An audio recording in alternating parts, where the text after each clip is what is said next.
امیر المومنین فرمایا کرتے تھے خوش بخت ہے وہ شخص جو عبادت اور دعا کو اللہ کے لیے خالص بنائے، اپنے دل کو ان چیزوں میں مشغول نہ کرے جنہیں اس کی آنکھیں دیکھتی ہیں، اللہ کی یاد ان چیزوں کی خاطر نہ بھلا دے جنہیں اس کے کان سنتے ہیں، اور ان چیزوں کے باعث خود کو غمزدہ نہ کرے جو دوسروں کو عطا کی گئی ہیں۔ اصول کافی جلد نمبر 2 صفحہ نمبر 16۔ پس ہلاک ہو جائے وہ شخص جو بندگی کا دعویٰ تو کرے اور اپنے آقا و مولا کو ان اسماء و صفات کے ساتھ پکارے جن کی بدولت ارواح کے آسمان اور اشباح کی زمینیں استوار ہوئی ہیں، اس کے باوجود وہ نفسانی خواہشات، حیوانی رذائل، تہ در تاریکیوں، بے بنیاد مناصب، علاقوں پر حکمرانی اور بندوں پر تسلط کا طالب ہو۔ عرش کے کنگوروں سے تجھے یہ آواز دی جا رہی کہ نامعلوم اس دام گاہ میں تو کس مصیبت کا شکار ہے۔ خوش نصیب ہے وہ بندہ جو اپنے رب کی عبادت اس کی خاطر کرے، اپنے آپ کو اس کا مخلص ثابت کرے، اس کے علاوہ کسی پر نظر نہ کرے، دنیاوی خواہشات کا طالب نہ ہو اور اخروی مقامات کا بھی خریدار نہ ہو۔ خالص نیت، اعمال کا دار و مدار نیت پر ہے، ہر کام کی قدر و قیمت اس کی نیت پر موقوف ہے جس کی خاطر وہ اسے انجام دیتا ہے۔ نماز کی قدر و قیمت کا دار و مدار بھی اس نیت پر ہے جس کے پیش نظر انسان نماز پڑھتا ہے۔ اخلاص، نیت کی تعریف۔ نیت کے اخلاص سے مراد ذات مقدس الہی کی منزلگاہ سے غیر حق کو خارج کرنا۔ عبادتوں میں اخلاص کے مراتب، یہ جاننا ضروری ہے کہ نیت دل کی اہم ترین ذمہ داریوں میں سے ایک ہے۔ عبادتوں کی صورت کمالیہ کا دار و مدار اسی پر ہے، اس کے اور صورت اعمال کے درمیان وہی نسبت ہے جو ظاہر و باطن کے درمیان، نیز روح اور بدن کے درمیان اور قلب و قالب کے مابین پائی جاتی ہے۔ تمام لوگوں کی اہم ترین ذمہ داریوں اور دل کے شدید شرائط میں سے ایک شرط اسے خالص بنانا ہے۔ بہت کم نیتیں حقیقی اخلاص کی حامل ہوتی ہیں، بلکہ خلوص مطلق تو کامل ترین اولیاء کے بلند ترین مدارج میں سے ایک درجہ ہے، کیونکہ اخلاص عمل کو غیر حق کی آمیزش سے مکمل طور پر پاک رکھنے سے عبارت ہے۔ عام لوگوں کی عبادت میں اخلاص سے مراد اسے شرک جلی اور شرک خفی، مثلا ریا، خودبینی اور فخر و مباحات وغیرہ سے پاک رکھنا ہے۔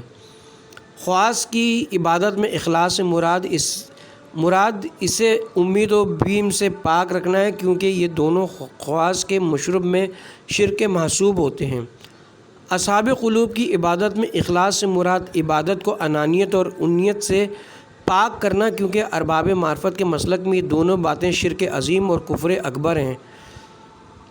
مادر بہتا بچ نفس شمع است۔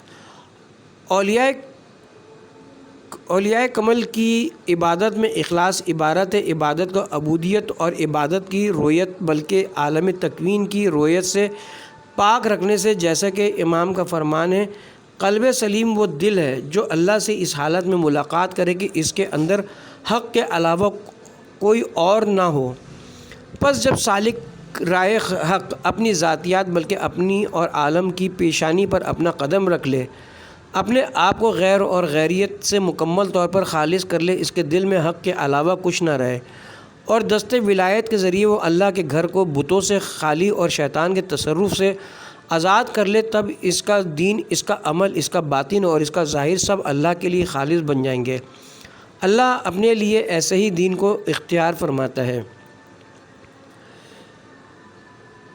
قرآن اور خلوص نیت۔ اخلاص آداب نیت کے بلکہ تمام عبادتوں کے اہم ترین اور شامل دستورات میں سے ایک ہے۔ اخلاص سے مراد عبادت کو غیر اللہ کی آمیزش سے پاک رکھنا، نیز تمام ظاہری و باطنی اور صوری اور روحانی اعمال میں روح کو قرآن اور خلوص نیت کے ساتھ غیر اللہ کی رویت سے مبرہ رکھنا۔ اخلاص کا کمال کہ غیر اللہ کو مطلق طور پر خیرآباد کہا جائے، نیز اپنی نیت و انانیت اور غیر و غیریت کو مکمل طور سے ٹھکرا دیا جائے۔ ارشاد و خداوندی ہے، اللہ تعالیٰ نے خالص دین کو اپنے لیے اختیار فرمایا ہے۔ اگر کوئی نفسانی یا شیطانی خواہش دین کے اندر مخلوط ہو تو دین خالص نہ رہے گا، اور جو چیز خالص نہ ہو اسے اللہ تعالیٰ اپنے لیے اختیار نہیں فرمایا ہے۔ جس چیز میں غیریت اور نفسانیت کا شائبہ ہو وہ دین کے حدود سے خارج ہے، اور انہیں حکم نہیں دیا گیا مگر اس بات کا کہ وہ اللہ کی عبادت کریں، دین کو اس کے لیے خالص رکھتے ہوئے۔ سورہ بینہ آیت نمبر 5۔ جو کوئی دنیا کی کھیتی کا طالب ہے اسے ہم دنیا ہی دیتے ہیں، اس کے لیے آخرت میں کچھ نہ ہوگا۔ سورہ شورى آیت نمبر 20۔ مروی ہے کہ رسول اکرم صلی اللہ علیہ وسلم نے فرمایا، ہر شخص کے لیے وہی چیز ہے جس کی اس نے نیت کی ہو، پس جس کا مقصد خدا اور رسول ہو اس کی ہجرت اللہ اور رسول کے لیے ہوگی، لیکن جس کی ہجرت حصول دنیا یا کسی عورت سے شادی کے لیے ہو تو اس کی ہجرت اسی مقصد کے لیے ہوگی۔ ممکن ہے کہ یہ آیت شریفہ اخلاص کے تمام مدارج کو حاوی ہو، جن میں سے ایک ظاہری اور جسمانی ہجرت ہے۔ سورہ نساء آیت نمبر 100۔ اگر اللہ اور رسول کے لیے خالص نہ ہو بلکہ نفسانی خواہشات کی خاطر ہو تو وہ اللہ اور رسول کی طرف ہجرت محسوب نہیں ہوگی۔ اخلاص کا یہ ظاہری اور فقہی مرحلہ ہے۔ نیت کا عمل سے تعلق۔ سفیان بن عیینہ حضرت صادق علیہ السلام سے نقل کرتا ہے کہ آپ نے قول خداوندی تاکہ وہ تمہیں آزمائے کہ تم میں سے کون عمل کے لحاظ سے سب سے بہتر ہے کی تفسیر میں فرمایا، یہاں بہتر سے اللہ کی مراد عمل کی کثرت نہیں بلکہ زیادہ درست عمل ہے۔ یہ درستی خوف الہی نیز سچی اور اچھی نسبت سے عبارت ہے۔ پھر فرمایا، عمل پر اس وقت تک پابرجا رہنا جب تک کہ وہ خالص نہ ہو جائے۔ خود عمل سے زیادہ سخت ہے۔ خالص عمل وہ ہے جس پر تمہیں اللہ کے علاوہ کسی اور کی ستائش کی خواہش نہ ہو۔ نیت عمل سے بہتر ہے۔ آگاہ رہو کہ نیت ہی عمل ہے۔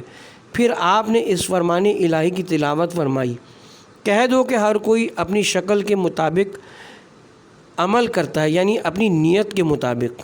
جان لو کہ اس حدیث شریف میں عمل کی اچھائی، درستی، کمال اور کاملیت کو دو باتوں پر موقوف قرار دیا گیا ہے۔ اس میں سے ایک خوف خداوندی اور خشیت الہی ہے اور دوسری سچی نیت یا خالص ارادے سے عبارت ہے۔ ہماری ذمہ داری ہے کہ عمل کے کمال اور اس کی درستی کے ساتھ ان دونوں باتوں کے ارتباط کو بیان کریں۔ ہم عرض کریں گے کہ خوف خداوندی نفس کے تقوی کا موجب ہے، جس کے باعث اعمال کے آثار کی قبولیت میں اضافہ ہوتا ہے۔ اس اجمال کی تفصیل یہ کہ جیسا کہ ہم اس سے پہلے بعض احادیث کی تشریح میں بیان کر چکے ہیں، ہر اچھے یا برے عمل کا نفس پر کوئی اثر ضرور مرتب ہوتا ہے۔ پس اگر اس عمل کا تعلق عبادتوں اور مناسک سے ہوتا ہے، اس کا یہ اثر مرتب ہوتا ہے کہ مادی اور جسمانی قوتیں عقلی قوتوں کی تابع اور فرما بردار بن جاتی ہیں۔ نفس کا ملکوتی پہلو عالم ملک پر غالب آ جاتا ہے اور جسم و روح کا تابع فرمان بن جاتا ہے، یہاں تک کہ وہ مقام آ جاتا ہے جہاں روحانی جذبے سے یکجا ہو کر منزل مقصود تک پہنچ جاتے ہیں۔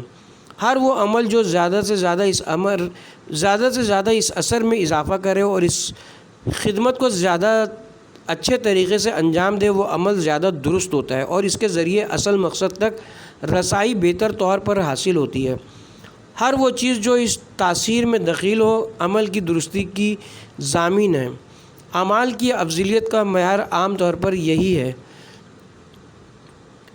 مشہور حدیث سب سے افضل عمل وہ ہے جو سب سے زیادہ سخت ہو۔ بحار الانوار جلد نمبر 67 صفحہ نمبر 191 کو بھی اسی مفہوم پر حمل کیا جا سکتا ہے۔ اس تمہید سے آگاہی کے بعد یہ جاننا ضروری ہے کہ تقویٰ نفوس کو آلائشوں اور گدھلے پن سے پاک کرتا ہے۔ اگر نفوس کا صفحہ گناہوں کے حجابوں اور معصیت کے غبار سے پاک ہو تو ان پر اعمال حسنہ کا اثر زیادہ مرتب ہوگا اور منزل مقصود تک بہتر رسائی حاصل ہوگی۔ نیز عبادتوں کا عظیم مقصد بہتر طور پر حاصل ہوگا۔ یہ مقصد جسمانی ریاضت عالم ملک پر عالم ملکوت کی حکمرانی اور نفس کے ارادہ فعالی کے تسلط سے عبارت ہے۔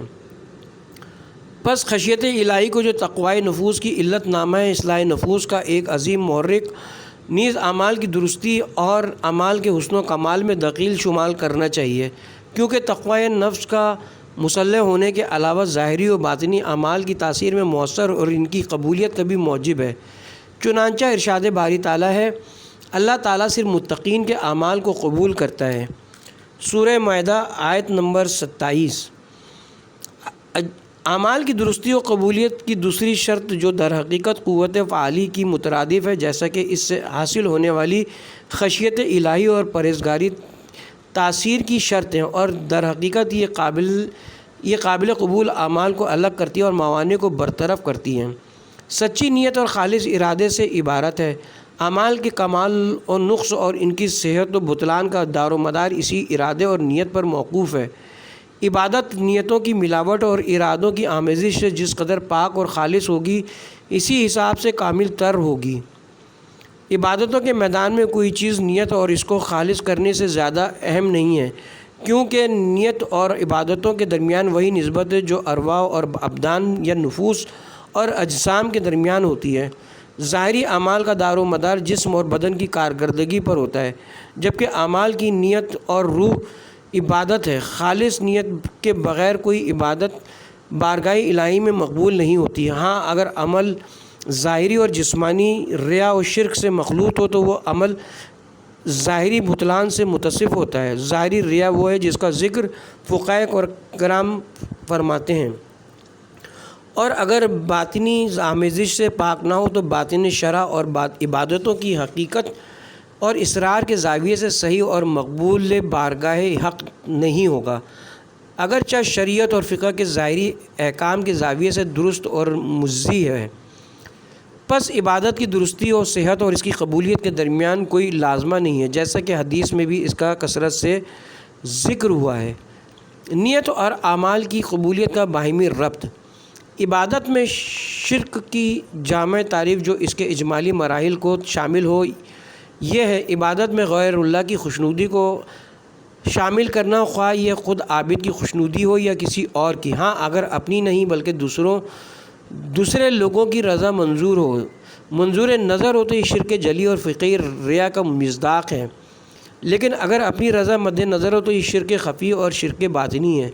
یہ عبادت اہل عرفان کے نزدیک باطل اور بے قیمت ہے، جو بارگاہ حق میں مقبول نہیں ہوتی۔ بطور مثال، اگر کوئی رزق میں اضافے کی خاطر نماز شب پڑھے یا رفع بلیات کے لیے صدقہ دے یا مال کی برتری کے لیے زکوٰۃ دے، الفاظ دیگر وہ ان عبادتوں کو خدا کی خاطر انجام دے، لیکن یہ چاہے کہ اللہ تعالیٰ اپنی عنایت سے مذکورہ فوائد عطا کرے، تو اگرچہ اس قسم کی عبادت درست اور مجزی ہے، نیز اس کے شرعی اجزاء و شرائط کی بجا آوری کی صورت میں مذکورہ آثار و فوائد بھی مرتب ہوں گے، لیکن یہ حق تعالیٰ کی حقیقی عبادت نہیں ہے اور اس کی نیت بھی خالص نہیں کہلائے گی، بلکہ یہ عبادت تعمیر دنیا اور نفسانی اور دنیاوی خواہشات کی تکمیل کے لیے ہوگی۔ پس اس عابد کا عمل صحیح نہیں ہے۔ اسی طرح اگر جہنم کے خوف یا حصول بہشت کے شوق کے تحت عبادت کی جائے تو یہ عبادت بھی حق تعالیٰ کے لیے خالص نہیں رہے گی، اس کی نیت بھی سچی نہیں ہوگی، بلکہ یہ کہنا بجا ہوگا کہ اس قسم کی عبادتیں مکمل طور پر شیطان اور نفس کے لیے ہوں گی۔ ان عبادتوں کو بجا لانے والا ان اعمال میں رضائے الہی کو سرے سے داخل ہی نہیں کرتا، جسے شرک اور آمیزش لازم آئے، بلکہ وہ تو صرف بڑے بت کی پرستش کرتا ہے۔ اللہ تعالیٰ ہماری کمزوریوں اور اپنی بے قرار رحمت کے باعث اس قسم کی عبادتوں کے ایک مرحلے کو قبول فرماتا ہے، یعنی ہمیں ان کے آثار اور ان کے باعث اپنی بعض عنایات سے بہرہ مند فرماتا ہے۔ اگر انسان عبادت کے ظاہری شرائط، دل کی توجہ، حضور قلب اور قبولیت کے شرائط کی رعایت کرے تو عبادتوں کے جملہ آثار مرتب ہوں گے اور تمام وعدے پورے ہوں گے۔ یہ ہے غلاموں والی عبادت اور اس کے آثار کا حال۔ اس کے برخلاف احرار کی عبادت وہ ہے جو حق تعالیٰ کی محبت میں اور اس کی ذات مقدس تک رسائی کے لیے انجام دی جاتی ہے۔ یہ عبادت خوف جہنم یا شوق بہشت کے پیش نظر انجام نہیں پاتی، البتہ یہ اولیاء اور احرار کا پہلا درجہ ہے۔ ان کے اور بھی مقامات و مدارج ہیں جن کے ذکر کی کوئی گنجائش نہیں۔ جب تک نفس کی توجہ عبادت عابد اور معبود پر ہو، عبادت خالص نہیں ہوگی۔ عبادت اس وقت خالص ہوگی جب دل اغیار سے خالی ہو اور اس میں حق تعالیٰ کے علاوہ کسی اور کا عمل دخل نہ ہو، جیسا کہ کافی شریف کی حدیث میں مذکور ہے۔ سفیان نے کہا، میں نے امام صادق علیہ السلام سے قول الہی سوائے اس کے جو قلب سلیم کے ساتھ اللہ کے پاس حاضر ہو اس کے بارے میں پوچھا۔ تو آپ نے فرمایا قلب سلیم وہ ہے جو اللہ سے اس حالت میں ملاقات کرے کہ اس میں اللہ کے سوا کچھ نہ ہو۔ فرمایا ہر وہ دل ساقط ہے جس میں کسی قسم کا شرک یا شک ہو۔ انبیاء و اولیاء الہی نے دنیا میں زہد کا وتیرہ اپنایا تاکہ ان کا دل آخرت کے لیے فارغ رہے۔ سابق الذکر حدیث کے راوی سفیان بن عیینہ کا کہنا ہے کہ میں نے امام صادق علیہ السلام سے قول خداوندی اس دن نہ مال فائدہ دے گا نہ اولاد فائدہ دے گی سوائے اس کہ جو قلب سلیم کے ساتھ بارگاہ الہی میں حاضری دے کے بارے میں پوچھا۔ یہ آیت قیامت کی حالت بیان کر رہی ہے۔ سورہ شعراء آیت نمبر 89 اور 90۔ آپ نے فرمایا قلب سلیم وہ ہے جو اپنے رب سے اس حالت میں ملاقات کرے کہ اس میں خدا کے سوا کچھ نہ ہو۔ پھر فرمایا ہر وہ دل جس میں شرک یا شک ہو وہ ساقط ہے۔ اللہ نے دنیا میں زہد کو پسند فرمایا ہے تاکہ لوگوں کے دل آخرت کے لیے فارغ ہوں۔ وہ قلوب جن میں غیر اللہ دخیل ہو نیز شرک اور شک جاگزی ہو، خواہ وہ شرک جلی ہو یا شرک خفی، اللہ کے نزدیک درجہ اعتبار سے ساقط ہیں۔ شرک خفی کا ایک مصداق یہ کہ انسان اسباب پر بھروسہ کرے اور غیر اللہ کی طرف جھکے۔ یہاں تک کہ حدیث شریف میں مذکور ہے کہ کسی بات کو یاد رکھنے کے لیے انگوٹھی کی جگہ کو تبدیل کرنا شرک خفی ہے۔ امام صادق علیہ السلام نے فرمایا بے شک شرک چونٹی کی چال سے بھی زیادہ خفی ہے۔ فرمایا شرک کا ایک مصداق یہ کہ انسان کسی بات کو یاد کرنے کے لیے انگوٹھی کی جگہ تبدیل کرے وغیرہ۔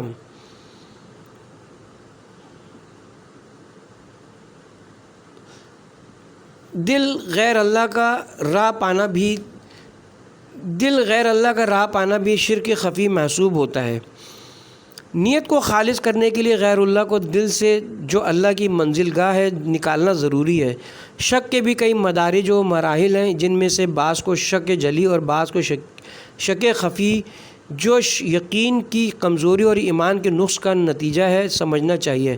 غیر اللہ پر ہر قسم کا بھروسہ اور مخلوقات کی طرف توجہ یقین کی کمزوری اور ایمان کی سستی کا نتیجہ ہیں، نیز ارادوں کا تزلزل بھی اس کا ثمرہ ہے۔